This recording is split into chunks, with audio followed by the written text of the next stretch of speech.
Hello guys, ganito lang mag-threading oh. Kumuha lang kayo ng sinulid, tapos ganito lang, dito lang yun lang ilagay. Dito lang kasi ako sanay sa kanan. Ganito lang.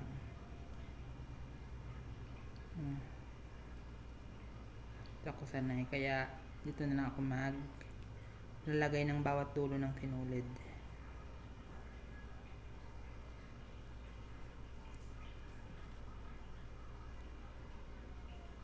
Tapos, di ba na ganito na? Ganito yan, tapos ganito yan.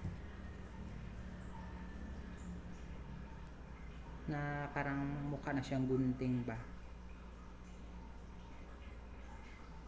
Tapos, ganito.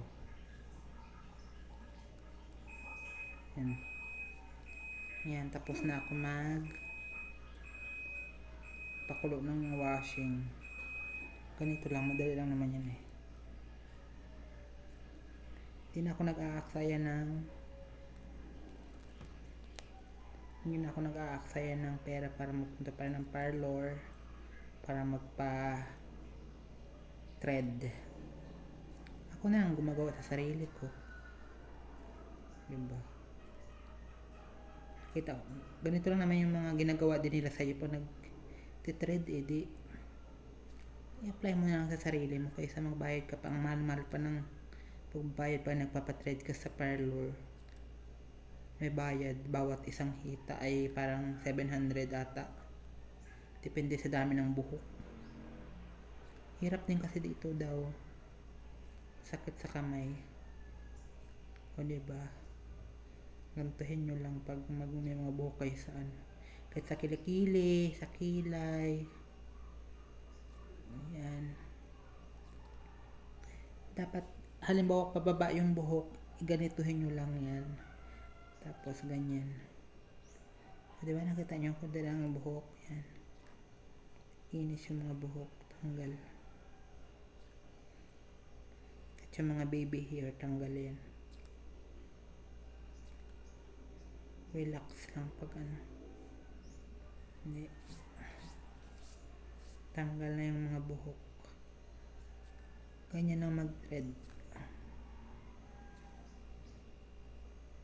Kaso wag lang kayo nito magbasa pagkatapos yung maganito. Para hindi pasukan ng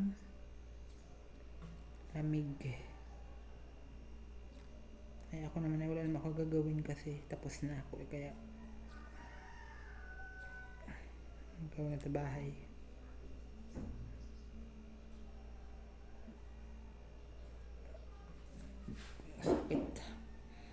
Masakit nga lang kasi tiis ganda.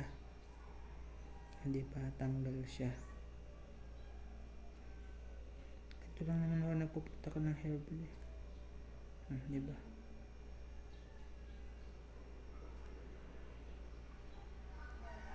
Matagal pa ganito pang ginaganito mo yung buhok. Matagal pa maghaba. Tsaka hindi makati. Pag inaahit kasi parang makati. Kati-kati kasi pag inaahit. Kasi ang bilis-bilis maghaba. Diba? Okay na. Wala nang buhok ang aking paat na. Tis ganda. Kung gusto mong gumanda yung mo. Yan, diba? Ayan lang. Kaya tinuro ko lang, ulitin ko ulit kung paano maglagay. Diba? Ito yung dulo. Tapos ito yung dulo. Kabilang dulo. Ganito lang. Depende kung saan lang kayo hiyang. Ganito lang magawa yan. Yan, ganyan ninyo lang. Ang isang dulo. Tapos sa kabilang dulo ay nagbuhol-buhol na. Ganito. Ganyan din yun din.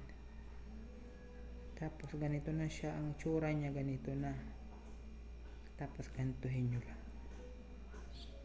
Yan. Tapos ganyan. Tapos maglagay kayo sa buhok. Halimbawa pag ganito yung buhok, pababa yung buhok, ganito nyo lang. Yan. Try ko ulit, may natira pa eh. Yan. Ganyan.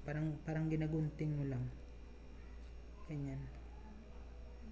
Diba guys, may natutunan naman kayo na paano mag-threading. Sa mga hindi pa marunong mag-threading, ganito lang magawa. Depende yan sa buhok. Hirap kasi yung buhok kapag saan papunta yung ano ng buhok. Diba? Kinis na. Anong buhok. Salamat sa mga may natutunan kayo. Sana ay may natutunan kayo. Thank you. Bye-bye. Ay. It's my legs Ako din. Diba? Nako. Bye.